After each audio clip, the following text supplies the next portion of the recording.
आप अपने भरोसेमंद चैनल को पहले सब्सक्राइब कर चुके थे, लेकिन एक बार फिर से यह नए अंदाज में है, इसलिए फिर से आप इसे सब्सक्राइब जरूर करें। खबर देखने से पहले सब्सक्राइब बटन जरूर दबा दें, आपसे अनुरोध है यह।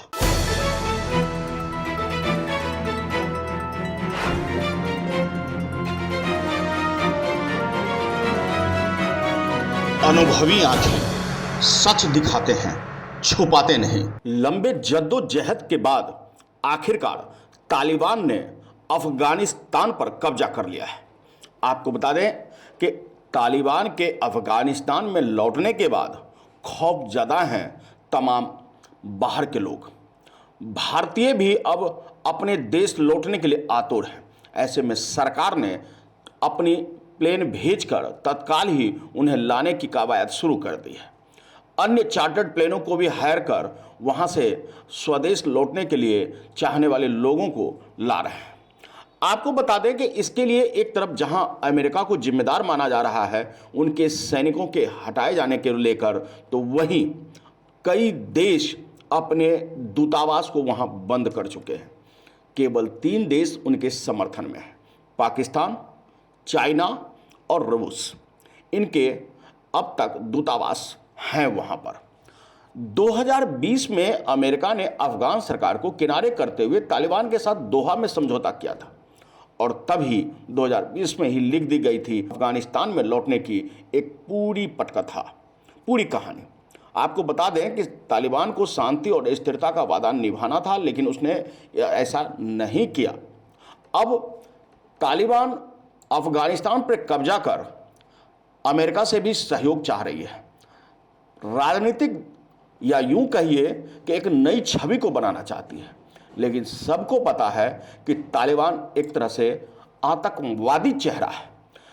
तालिबान के सहयोग से यानी आतंकवाद को फलता फूलता देख रहा है पूरा देश।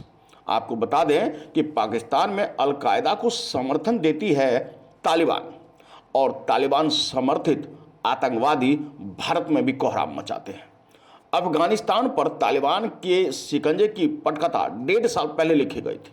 हम आपको सिर्फ और सिर्फ ये समझा रहे हैं कि तालिबान का अफगानिस्तान पर कब्जा होने के बाद जहां भारतीय बाजार में ड्राई फ्रूट्स की कीमतों में भारी वृद्धि हो गई है, वहीं आपको हम बता दें कि तालिबान का कब्जा होने के बाद वहां से निकलने के लिए, वहां से लोग भागने के लिए कह लीजिए, वहां से लोग अफगानिस्तान को छोड़कर किसी भी देश में जाने के लिए बिल्कुल अफरा तफरी का माहौल है, बल्कि इसको कहिए पॉलिटिकल डिजास्टर है।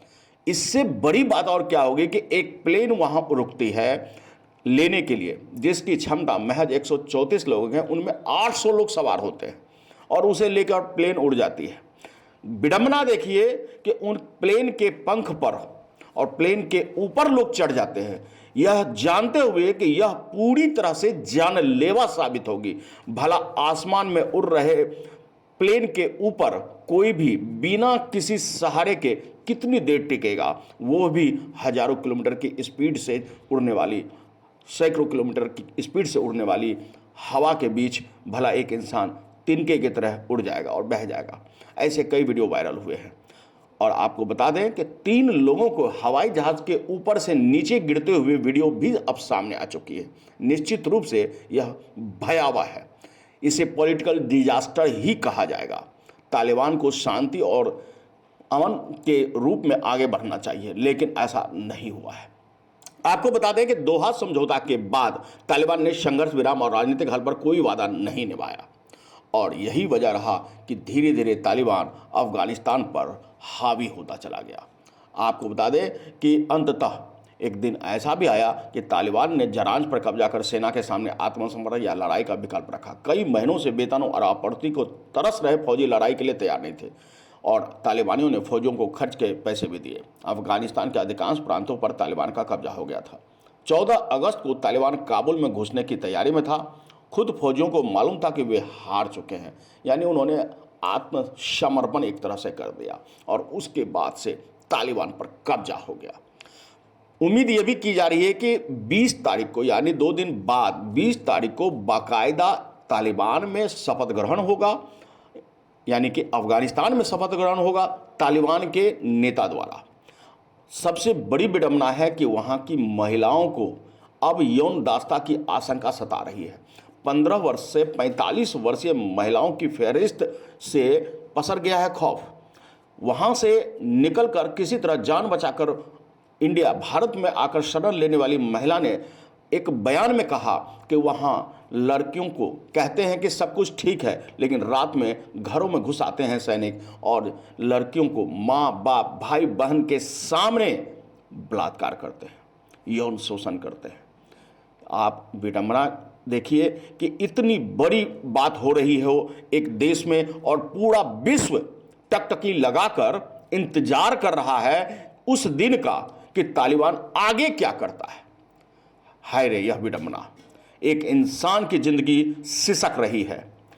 परिवार अपने नवजात बच्चे को टोकरी में छोड़कर, जी हां, सामान के ट्रे में छोड़कर भाग खड़े होते हैं जान बचाने के लिए।